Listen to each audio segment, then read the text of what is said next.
That Monday night of Rich Man, Poor Man changed restaurants. Many restaurants still don't open on Monday night because no one showed up in the restaurants on Monday night.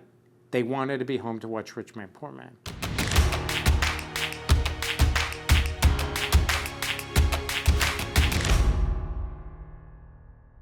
I always want and appreciate when people say Rich Man, Poor Man was the first one. And it really wasn't historically, because two concepts of sort of long-form programming had been on the air already. One was Upstairs, Downstairs, that the Brits had done, and the other was an American production of QB7, which, if I recall, was about 4 hours.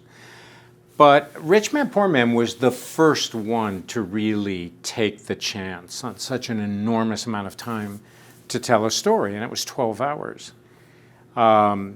It was groundbreaking on several levels. It was a huge risk on the part of Universal and ABC to take three relatively unknown actors, even though we were surrounded by this sort of plethora of terrific people, and to invest in a story that would take 12 hours to tell, and to expect an audience to show up on the 2 Sundays where there were 2-hour segments, but then Mondays for the 1-hour segments. I think we had 8 1-hour segments and then 2 2-hour segments. And we had no DVRs and we had fewer channels, and yet it was a huge success for the network and for Universal and for us as performers. And it was for a while the standard of storytelling on television. Television was prepared to invest in taking the time to tell a story.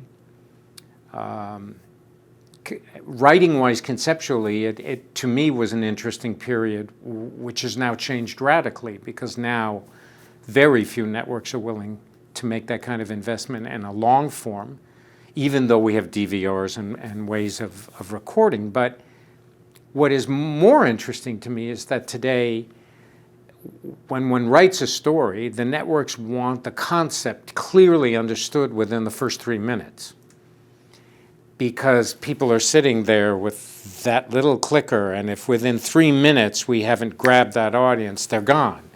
Whereas certainly in older literature, if we start all the way back with Dickens, I mean, 2 characters might move along in parallel stories until page 500, and all of a sudden their paths cross, and you go, oh my God, they're related, or they're brothers, or they're lost souls, and oh, you mean that event happened, which meant this event, that day is gone. And as someone who also writes, that's been a huge change. But that's what Rich Man, Poor Man really announced for a while.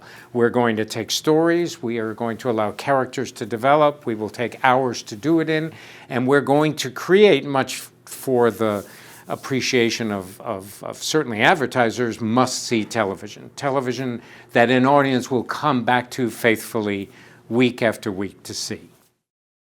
RUDY. RUDY was this sort of young man who, really had this belief in the system, and that success was rewarded based on efforts put in, and that luck wasn't important, and that if you did the work, you succeeded admirably, that he was a self-made man. He was and saw himself as dignified and aimed for the American dream, financial, political success, success in his relationships, and would not tolerate the idea of any kind of adversity. He was an optimist. I've always been intrigued by the fact that RUDY was such a hugely successful character for international audiences, as opposed to Tom, who was more of the sort of traditional American kind of hero who constantly was facing adversity and bad luck and had a different kind of luck than RUDY had. So as I recall, that's who RUDY was. Well, I think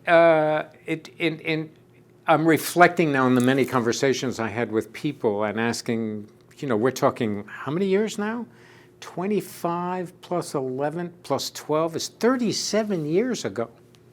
37 years ago. And there is not a day that someone doesn't come up to me and say, hey, Rich Man, Poor Man, I love that show.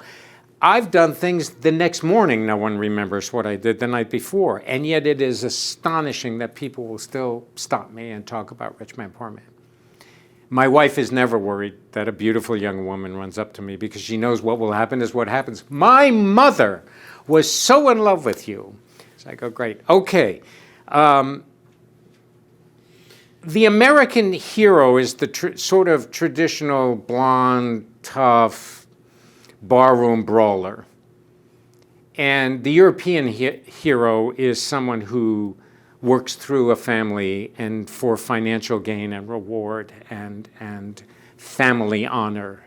The loner, you don't see a loner in European heroism. You see, in many respects, you see the horror of families like The Damned, but you see a different kind of success, and it has civility always to it, and tradition, and historical perspective, whereas Americans have cowboys as heroes. They're sweaty, they're a little dirty, they're a little tougher, and I think that dynamic was clear in the show, very much so. And in the middle sat the character of Julie that Susan Blakely played, but in the book, she was Rudy's sister and Tom's sister, but she became Rudy's love interest in the book, and she was, the girl with the aspirations for the big city and the better life. And the investment was in Rudy, who had the future sort of more locked up in an optimistic vision than Tom did. Well, it's so funny because I hear it now and I go, where is that high voice? And then I realized I had made that choice to change the voice throughout the show to be, in one respect, we were lucky because we shot in a sort of sequence of time. Not necessarily script time, but where the first part was one director, the middle was another director, the end was another director. So the process of aging was a little easier than when you have to do it. Another miniseries I did was Cain and Abel, and I had to age 60 years in there. And I do a scene as 20, then a scene as 45, maybe you go to 60, go back to 20, and those days were awfully challenging and very complicated and difficult and exhausting. Whereas in Rich Man, Poor Man, we could stay within our age groups for a while. But I think all of us, the three of us, were cognizant of changes in demeanor and attitudes and voices and physicalization, and costumes were helping us to some degree. And there were long discussions with makeup about how to achieve those results. And it was interesting because I look at my old age makeup in Rich Man, Poor Man, I got pretty close. I had more gray hair in the movie. So I'm optimistic still about that. I went, wow, that's a lot of gray hair. I didn't get there, but the rest of me sort of, all that plastic under the eyes and a little bit of jowl, I could do myself now, right there. I was impossible. And it really is, I think most performers will talk about the maturation process as a performer is basically of what you let go of as opposed to what you gain. I mean, you gain life, which kicks the hell out of you and adds a lot of character to your face, and often in terms of lines. In terms of work technique, I'd love to do that. I'd love to do Rich Man, Poor Man all over again, and I would not be at all, I would not prepare the way I prepared then.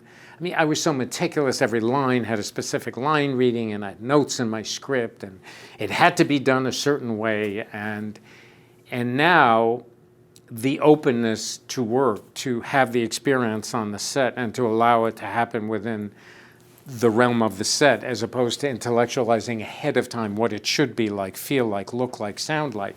That's an entirely different thing, and I shudder to think how difficult I was on myself and other actors and directors then as opposed to how I would perform now, which is to just be open to whatever happens. I mean, if you're doing a scene and the scene requires you at the end to cry because you're terribly sad, as a young actor, you start conjuring that up in the middle of the scene, and your head is working, and you think about losing a puppy or a relative, and you start to get in that emotional place, and you do exactly as the script says, and right on cue, you cry. But the interesting thing is as one becomes an older actor, is that if you don't prepare for that, and you allow the moment in the script to happen, you may end up laughing as opposed to crying. But all of a sudden, the laughter turns into tears, and then you have an electric moment on screen. And that's what you aspire towards. And it's much more interesting than the, I got it right, exactly as required, as opposed to, wow, that was an unexpected moment. And that's what you search for. And that only comes with time. That's why I'd like to go back and do it all over again. And then the third process is what some people do really well, which is just the technique. And American actors are always in awe of the Brits, because they can do it with the voice. And they inflect in a way in which Americans go, no, I want to feel that. And the Brits are already having their gin and tonic at the end of the day, and the American is suffering in his dressing room, saying, how do I get to that moment? So it can be done that way too. And the old way was, does the actor work internally or externally? Some actors look for a dynamic truth inside them to understand what their character is about. Other actors look for an umbrella or a hat. And the way that hat goes on all of a sudden gives you a kind of attitude. And it gives you a kind of dignity. And it gives you a sort of rakishness and a sexuality. Whereas the American's going, God, I want to feel that. I want to feel sexual and kind of, rakish. And meanwhile, the Brits, goodbye. So we're always dealing with that. But an American can emote something on a screen, or those actors using those techniques. I don't want to disparage my co-workers in Britain. They will find those places to go where they need to go to accomplish what they believe is the performance they should give. Yeah, Nick was, first of all, a joy. And what was interesting is, in many respects, that was Nick's character, and that was my character. And so we talked about that, and Nick would just try to throw me off all the time and seek a kind of spontaneity, and Rudy as a character and Peter as an actor would get very uptight and go, no, we're supposed to go from here to there. How come you want to go from there to here? I can't do that, because Rudy knows he has to go that way. And Nick would go, no, let's go this way for a change. And so that was the character, and that was the dynamic as the performer as well. And it was fun. Kept it alive. It was delightful. Everybody, first of all, we were in awe of all these wonderful performers around us, like, the greats, Dorothy McGuire, Van Johnson. There were terrific performers around us. So that sort of kept us grounded. And then there was enormous pressure all the time because there was a lot of material to accomplish. So basically, I'm trying to answer your question by saying we worked very hard. The only thing that would impede on our progress was a tour. Again, Universal thought, okay, let's take this chance to invest in this 12-hour show, but not so much that if a tour didn't go through the back streets, we had to stop shooting and allow the tourists to go through, who never stopped to look at us because we were nobody and we were just people shooting. And it always reminded me of the fact of what was the priority to Universal at that time. It was not this future show. It was the process. Now, I'm sure, had they had the chance and people would have gone by the set where Rich Man Poor Man 22 was being shot, it would be a different experience. But it was really a tough schedule, I recall, and we were working hard, which is the nature of television anyway. So it's never a joyride. It's intense, difficult, exhausting work, period. What happens very often in television, and I think most performers will tell you this, is that it's changed a little now. Many directors are making their moment in television. They're making their product reel that they can show to others to try to get big features. So they exhaust the actors trying to get their perfect reel. And the actors sometimes don't have enough power to fight that, and the producer may not be that powerful to protect the actor. And directors in miniseries have more responsibility, if only because there is more money involved. And therefore, they have more responsibility to production and studio and network to accomplish the goal. But directors vary, as do performers, as do producers. I mean, what's happening now is when we were doing Rich Man, Poor Man, it was also one of the first shows where movie stars, but again, smaller movie stars, were willing to do television. Until about the 90s, television has always had this social stigma where movie people didn't want to do television. And then the economy changed, and all of a sudden, television became attractive. And the consequence is that a lot of movie people have come into television, and movie directors pushing television people and television directors down to a lower rung.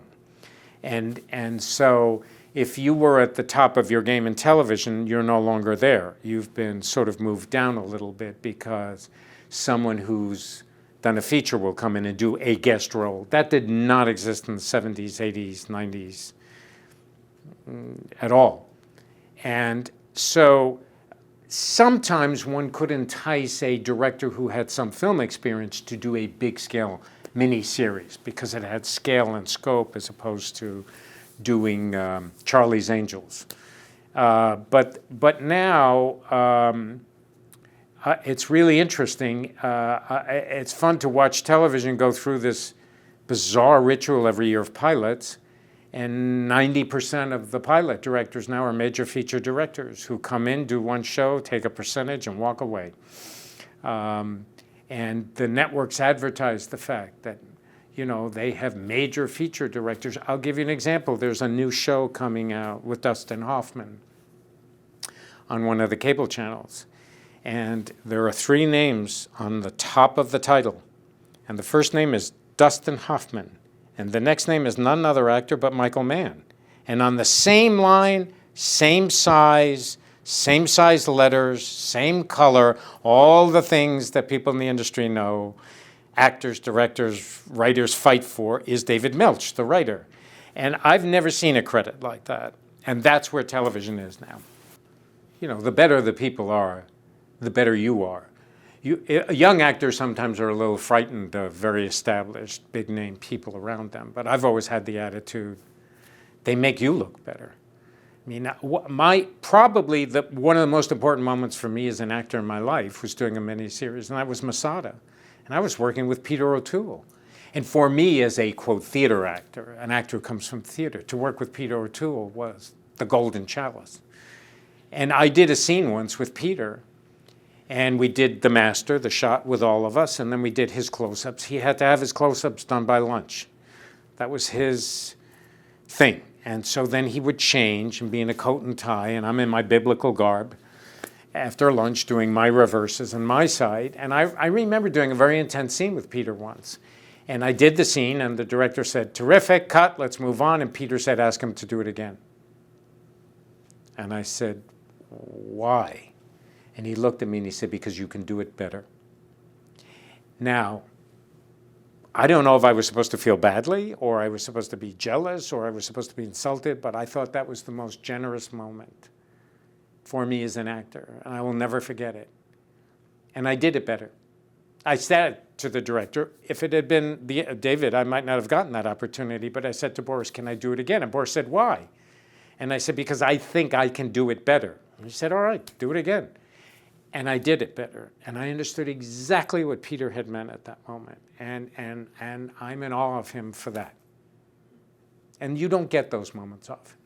You get, if anything, the opposite, which is sometimes petty jealousy. And actors who can be off camera trying to throw you off in your game a little.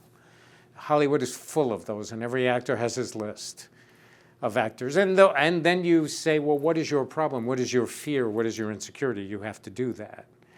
I'll find a way. If you're doing a very dramatic scene, and in The Master, and that actor's close-up, it's very dramatic, and then when he's off camera, he drops the energy of the scene. It can pull you down and make you less effective, or he can be gazing somewhere, or throwing you different bad lines. Or there's a very famous actor who's working in a series right now who's famous for, if an actor gets really good off camera, making a mistake off camera and stopping the shot.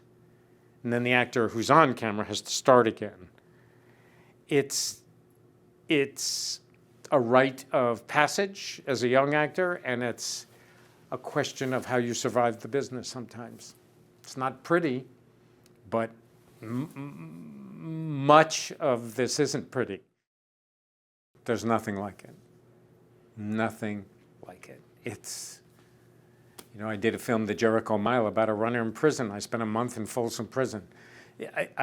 There's no way 10 minutes in a set would have worked for me the way being there and the tension and the feeling of that place was. Masada, we shot on the mountain overlooking the real Masada. We were on the West Bank. We were facing issues about the politics in the region every day, and if it wasn't Palestinians versus Israeli settlers, it was Romans against the Jews. There was no difference. There were still those tensions in the air on the set every day, the difficulty. And working in 115, 20 degrees in full garb, you know, the poor Romans with Nino Navarrese, who'd done Spartacus, was a fiend about authenticity in costumes. And that was a big issue on the show. He demanded that there be authenticity. And for the Romans, he wanted helmets that were metallic. And when all these guys would be standing on horses waiting for a dolly shot of 100 men on a horse, they were people keeling over because the helmets were so hot. And we were in the desert. People die in the desert. Actors die more readily. And then I had an issue, which was I had on my skirt, and it was this beautiful brownish red burlap, and it, you know, and it was spotless. And I went to Nino and I said, Nino, it's too pretty. I'm a warrior. I got to look like a fighter. Can I get dirty? And he said, no, the Jews had water, the Jews would wash. He said there are people who it's in the Old Testament, they wash, they clean their clothes. So the famous story, and the true story was, I went with two other actors behind a set piece, and when Nino wasn't looking, the three of us lay down on the ground and started rubbing our costumes in the sand and the dirt and some chicken poop lying around and just trying to muck it up. And I was getting stuff on my legs and knees. And one of Nino's assistants from Rome came back and saw us. And all of a sudden, the screaming started on the set. And Nino comes running up, and the crew comes up, and they were all Italians. They were all elegant, scarves. They had a truck with prosciutto and espresso. The rest of us were living on Israeli army rations. So right there was an issue. And Nino started screaming, and poor Boris, I remember, he said, Peter, what'd you do? I said, I just want to look like a warrior. I'm too clean. I look like I just came out of a shower. He goes, he just shook his head. And you know what? Nino won. I was clean. I would try once in a while, just no one was looking, just put a little smudge somewhere. Didn't happen. Didn't happen. That was authenticity. He was the boss. He had done Spartacus. He had won Academy Award. That was it. I had no rights. So authenticity on location is always great. You know, it just, you know, gives you sometimes difficulty, but usually it just enlightens and excites the performer enormously. It was one of the most incredible experiences of my life, to sit in a prison yard with one guard who had a gun and watched me, just me. Because they were concerned I was the only person in the population of all of these people. There were only 7 actors in the movie. Everyone else was part of the population of the prison. And yet, ironically, I never felt in jeopardy, ever. All these people who were working with us were making a little bit of money, which was giving them an opportunity to buy things in their canteen. And if anything, I felt very protected by them. They weren't going to let anything happen. But you're sitting in the yard and a bunch of people sit down next to you who are in there for life, who have committed serious crimes, and start talking to you about things that have happened in their lives. And there was a stabbing on the set one day, which just was amazing. And those instances are so, I mean, all of us were energized. We had no women on the crew. It was an all-male crew. And we had to go in every morning, go through searches, and the equipment had to be verified, and we had to leave early. We couldn't be in the yard during the dark. Those were critical, fascinating things. Masada, the world was alive. Now, ironically, Rich Man, Poor Man, half that show at least was on the lot. And the rest was shot in sort of Whitby, the good place I came from. We shot those scenes in Pasadena and areas like that. But a lot of that film was the back lot. We didn't get to go to Europe. Story, what we often don't have now, just good storytelling. It's storytelling. And television changed because, to give credit to Fred Silverman and Brandon Stoddard and Harve Bennett and John Epstein, who produced the show, and Irwin Shaw, who wrote a wonderful story, it was storytelling. And television changed because the pioneers who were doing miniseries and the first films for television, like Autobiography of Miss Jane Pittman and Jericho Mile and The Glass House, all of these great films, which I almost wish would have a renaissance on television again for a younger audience. But they're not the same audience anymore. They've been brought up on what we changed vis-a-vis television. Specifically, in my estimation, forgive my opinion, I think MTV changed drama. And the reason is, we were talking about Rich Man, Poor Man and the conceptualization of a story unfolding over a certain amount of time. We now tell stories where A plus B does not equal C. Character's here, then he's there. It doesn't matter. It makes no sense. So what? It has no logic. And you go, come on. How could he have gotten to that planet if the rocket blew up back there? And they go, well, he's on the planet now. And you go, no, he couldn't have gotten it. No one cares about that logic. And the reason, I believe, is when MTV came in and videos came in the music world, those videos were basically photographic experiments and very often didn't tell stories. They were about concept. And then what happened in television is the great storytellers were replaced as television became more and more successful by very often attorneys who were asked to make deals with talent to keep them committed to television and weren't as astute in storytelling. And they eventually were replaced by advertisers and concept people. And a lot of that is still present in television today. Sell me a concept versus then, which was tell me the story. It's not as critical to tell the story now as, wait a minute, you've got George Clooney abandoned with a child, and that woman's on a boat and she might come to the island. That's enough for me. Make the show. Whereas then you had to tell the story and you had to tell at least the first 10, 12 hours of it. Now you can make a show based on a concept, see if it works, throw it against the wall, if it sticks, and then go write the story. And that's a big, big change. And now, of course, the question is, do we have the attention span? The other day I was looking at Philadelphia Story. They would do 8, 10, 12 pages of script without a cut. Just camera would move with these people. No one does shots like that anymore. And no one has dialogue like that anymore. And we are now impatient when we can't get online within 2 seconds flat. We've gone from 3G to 4G. Come on, what's the problem? I should be online. That letter, did you get my letter? I just pressed send. What do you mean it's 2 seconds? It should be there already. And we're expecting that, I think, to some degree in storytelling. Okay, how long am I going to have to wait till this character shoots that one? I don't want to hear street. Just shoot him. And you go, but where is the story? And so it's all changed. Is it better? I don't know. I don't want to sound old and say, in my day, we told stories. Well, we told stories a lot faster than they told in their day. But today, it's instant gratification, I think, in terms of concept and story. And television sells concepts, and it doesn't necessarily preoccupy itself with story. Occasionally, you get lucky. You get an extraordinary event like Sopranos, and you can tell that story. Boardwalk Empire. Homeland now is doing something like the old days of television. It's not answering all the questions at the end of each show. But other shows want a beginning, middle, end. Goodbye, you're out. I can sell 22 of those. I'm in a franchise. I was preparing for a film called Slapshot, and I'd broken my leg at the audition. And then ABC said, we need you to go on the road and publicize the show. Who's going to watch a 12-hour show? You need to go publicize it. But the first night had been a huge hit. And so I got a phone call, even though my leg was in a cast, get on a plane. You're going to 12 cities. We didn't have satellite interviews then. We couldn't sit in a booth and then be in Des Moines on the morning show by not leaving LA. We had to go to Des Moines and we had to be on that show and get up for it.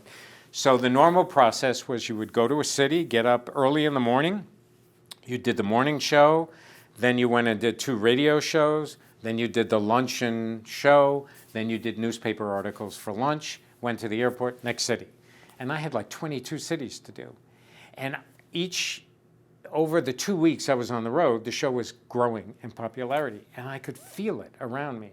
There were people meeting me at the airport, whisking me through. People were coming up, talking to me, touching me, photographing me. And one of the interesting dilemmas performers face is, unless one is born to a family that is in show business, fame is a very tricky thing.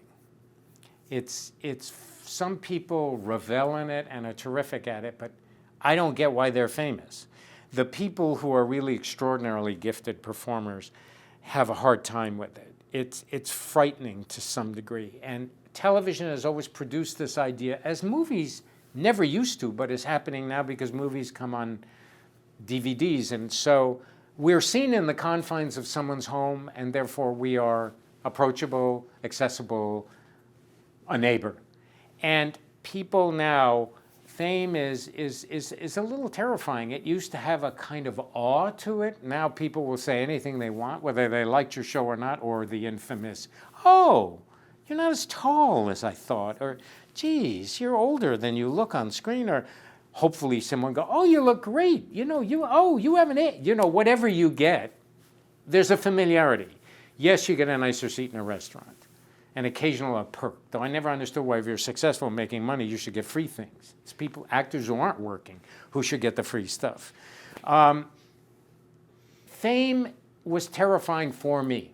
I didn't know how to handle it. I got frightened by it. I couldn't go out to dinner without people coming up to me. I couldn't walk down a street without people stopping me. It almost sounds like one of the Beatles episodes where you're literally running from the crowd. Well, I had an episode like that. I came to New York to do Good Morning America, and I was dropped off near where the hotel was, and people started to gather, and people go, oh, that's Rich Man, Poor Man, and people would sort of surround you, and you know, there are people who go, hey, how are you? It's nice to meet you, and can shake a hand and keep going. I got scared. I didn't know am I Rudy here? Can I be who I am and me? How do I talk to people? And it just was, for me, very frightening. And I actually left the country during the last half of Rich Man, Poor Man. I went to Europe. I didn't know how to do it. I just didn't know how to deal with it. And there are actors who get confused by it, and all of a sudden other issues come into play of success breeds drugs and alcohol and people outside of your relationships and everything, and I didn't want that in my life. So I ran and then came back and then actually, you know, went back to building up again and then just disappearing. And I don't live in the town and I don't go to events, and I just feel, let me give you my work. It's on television, it's free.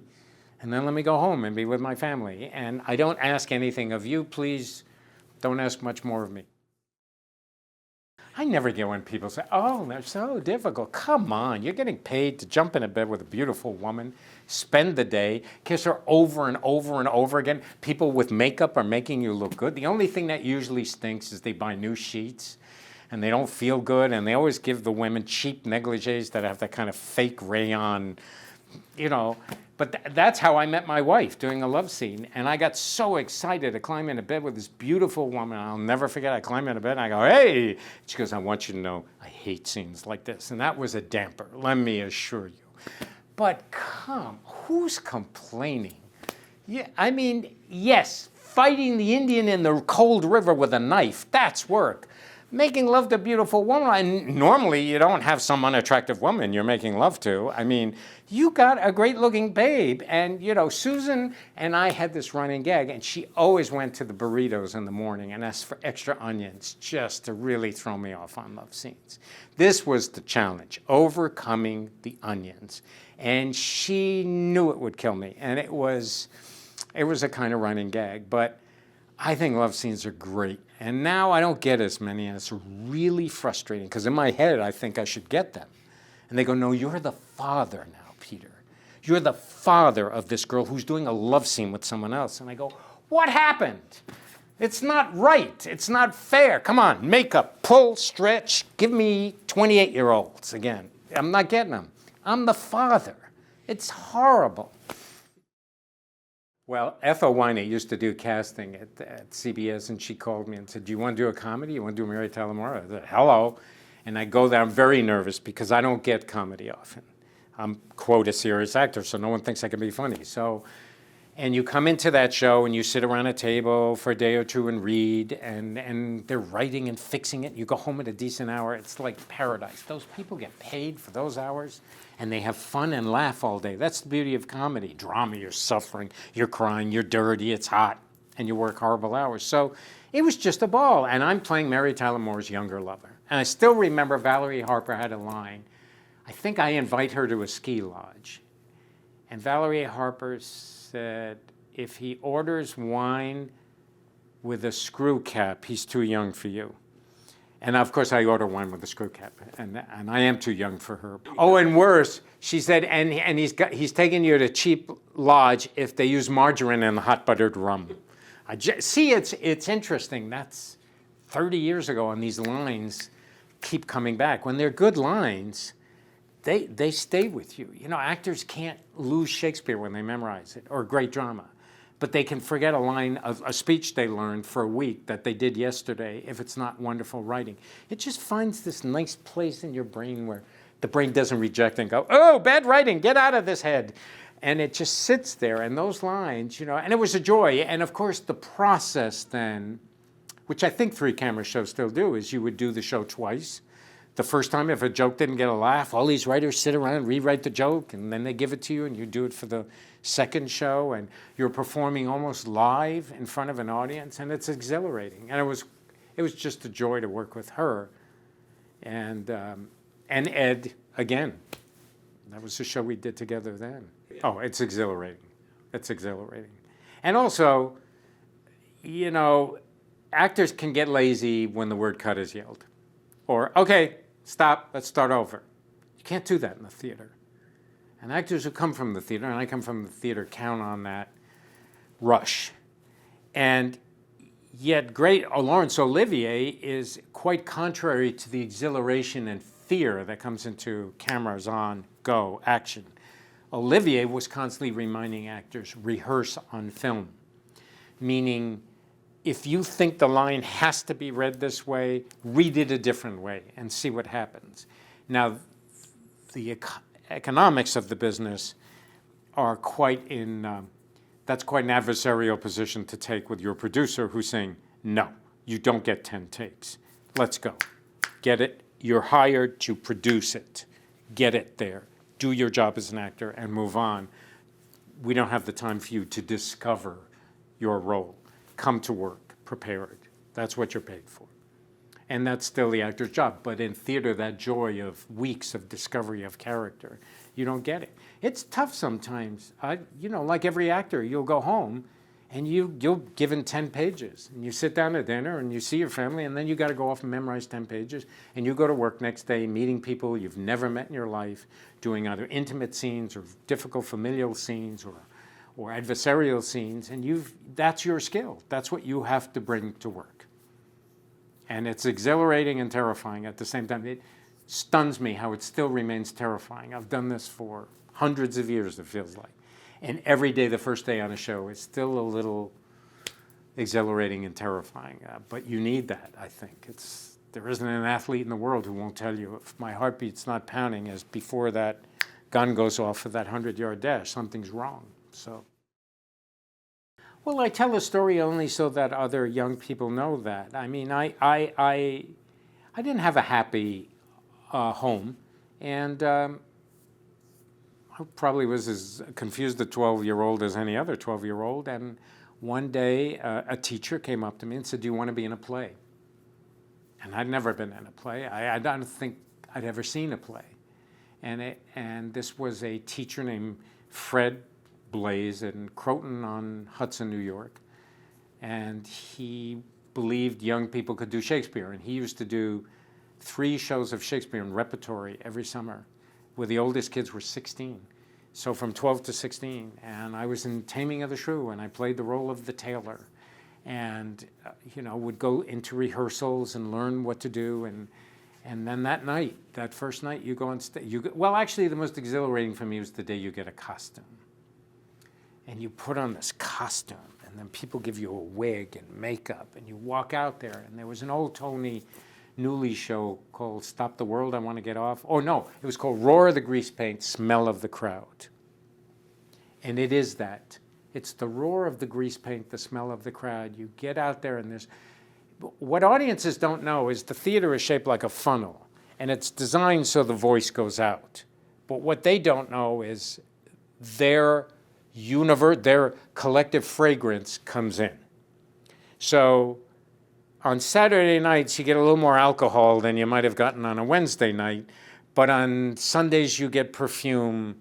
Tuesday, you smell your audience. You smell if they're going to laugh. You know if they're older.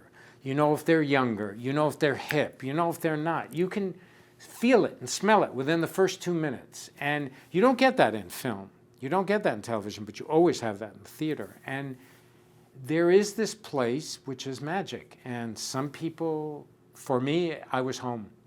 This is home. This is where I want to be the rest of my life.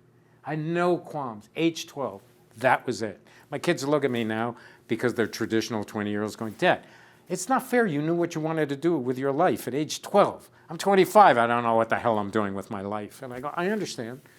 That is when you just connect with something. And you have that with young people with an instrument or with a sport. And I was lucky. There was a man who walked over to me and said, "Do you want to be in a play?" And he changed my life. And to this day, I live the life I've always wanted to live. And I'm lucky in that respect. And I've been successful in it. I've met extraordinary people. I've had extraordinary adventures. I've traveled the world because of it. And I'm in awe of it still. Still in awe of it, and it still keeps reinventing itself. So you don't know what it's going to be like tomorrow.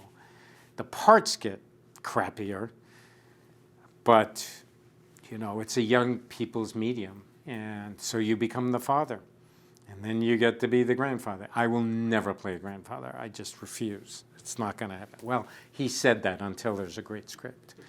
So we'll see. You get to be the president. That's not too bad. President is, that's all you get. You start hitting 60s, you get to be the head of the CIA, the head of the law firm, or the president, or the corrupt senator. That's it. Or a really stupid father who has a highball in his hand. Come on, guys. 65-year-olds are dynamic. They've been in the world. They think. They're ready to fight for something far greater than they were when they're 20. Write them a role like that. No. Are you kidding? We can't sell toothpaste with a 65-year-old concept. Every actor brings what he knows into his life. And when young actors say, "What advice would you give me?" you say, go out. Get kicked around. You'll bring that to your work. Go have a bunch of relationships. Get married. Get divorced. Have children. Have financial stress and ruin. Commit violence. Commit love making. Do everything. Because everything you act, the old saying for a writer is you write what you know. Well, for an actor is you act what you know. Actors' jobs are also to imagine and use tools to create what they don't know, but they will find a basis to go to something they know to do that. If you're playing a president, it doesn't mean you weren't president of your 5th grade class and understood your responsibilities to run the meeting. It's the same thing. It's not different. When you work in martial arts or weapons or things you don't do in your life, it's still a sport. So it's to go out and be in the world. That's the only way you become a good actor. Let life kick the hell out of you a little bit, and it increases your bag of tricks and your tools to do what you do. So you were really assimilated by the viewers. Your life was really assimilated. Now, of course, a series does that all the time. There are series that go on for many, many years. Those people are cultural icons to us. They're in our lives. But that was new. Television didn't have the courage to tell a story in 12 hours because, of course, the absolute justifiable fear was if the first night the audience didn't show up, there were going to be 10 hours sitting out there in TV land that no one was going to look at. And it had to work. And it was new programming. And it was also a promise kept. It was an event. And it became an event. And we delivered an event. And then what happened is later on in the 80s and 90s, every bad novel with raised gold letters that was a bestseller was also promised as an event, and they weren't. And the audience said, we're not going to show up for this. And they only became thematically one thing. They tended to veer towards, we went through this period of great novels. We went through Shogun, we went through the Masada, the big costume pieces, the historical pieces, Winds of War, and then all of a sudden we had 15 solid years of women in distress. And it worked for women's audiences. And it worked because a lot of women came into the executive level of television. But after a while, there can be just so many miserable husbands and fathers who are putting women in distress, and it started to get a little boring. And I think miniseries died because we didn't deliver on the promise that this would be an event. And you can't fool the audience. And they disappeared. And so the advertisers lost faith in the guarantee of the audience size, and the competition began with other networks doing other things. And so it's rare now to get a long-form program on air. But in a way, The Sopranos was a continuing story. Boardwalk Empire is a continuing story. If you build it, they will come. Well, now it's if you make it good enough, they will come. But event programming, we've misused that term. I think one brings a slightly jaded opinion to quote the generational work one does. I'm thrilled when my kids steal my Beatles and Fleetwood Mac CDs, and because they don't have pop singers that are sustaining the sort of duration of excellence today necessarily, though they've never seen half of these great films that we made. Jericho, as I said before, the autobiography of Miss Jane Pittman, The Glass House, really beautiful films. They're gone, and I don't think they'll show them again. Their generation is, as we've said, the MTV generation. They're used to quick cutting. They're much more adaptable to concept. And also, they're also willing to look at things on such a small scale. I mean, when you think David Lean making Lawrence of Arabia to be this small on a subway in New York, how horrible he would think that is. And yet there are people watching movies on devices that small, and they're downloading them and they are watching them. So do I believe the era of Rich Man, Poor Man and Roots and Thornbirds is a better era than what we live in now in terms of programming? I'm not that naive, nor am I that opinionated. I think what we did was extraordinary.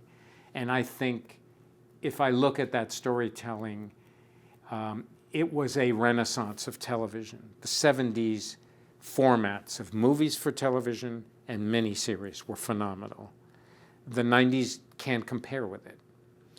Yet, there is programming that evolved out of the 90s that's extraordinary for its generation, as there is programming today.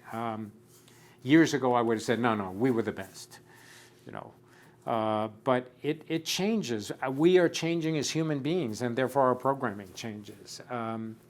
Do I wish we aspired towards higher goals? You betcha. But that's me as a human being. I'd love more civility. I'd love television to depict more of the issues that real families face and how they solve problems, as opposed to some of the idiocy I see on television. But trust me, I know there was idiocy in the 70s too. So it's not fair. Not to become super sophisticated by it, but I've always thought, if I define, and I do, if I define art as a reflection of time and place, this is our time and place right now. And if we don't like it, I think for many artists, it's too bad, but that's who and what we are. And if we want to change that, that's also the responsibility of artists, as well as hopefully lawmakers and any leaders in the world. So the 70s was a period where we told great stories on television, and we may not be in that period now, but we're in a period of other things that are attractive to people and also are reflecting, we're a little coarse now, a little crude, aren't willing to be patient. We want satisfaction quickly, we want solutions to problems quickly, and we sort of are in a culture now of some degree of crassness in terms of our programming. And families now have alternatives on cable and other options to look at the kind of programming they want to see, which they didn't have then. So that's the plus on that side. It was in many respects a renaissance of television. We had incredible writers, incredible directors. And again, one has to look at the executive branch. There were people who, Brandon Stoddard and Fred Silverman, people like that at ABC, they were the Weaver of NBC earlier, Pat Weaver, those years. These were the people who created this landscape that we're all functioning on right now. I don't know if I would call this the same kind of renaissance, but there are, Les Moonves has run CBS for many, many years. It's an extraordinarily successful network. You look at the success CBS has defining its audience, which it skews slightly older. He wasn't afraid to go there. So in many respects, he's the cutting edge exec in television today. And I don't know if we'll look on his years as a renaissance, but I will look back on the years that we made that kind of programming we did and happily call it a renaissance.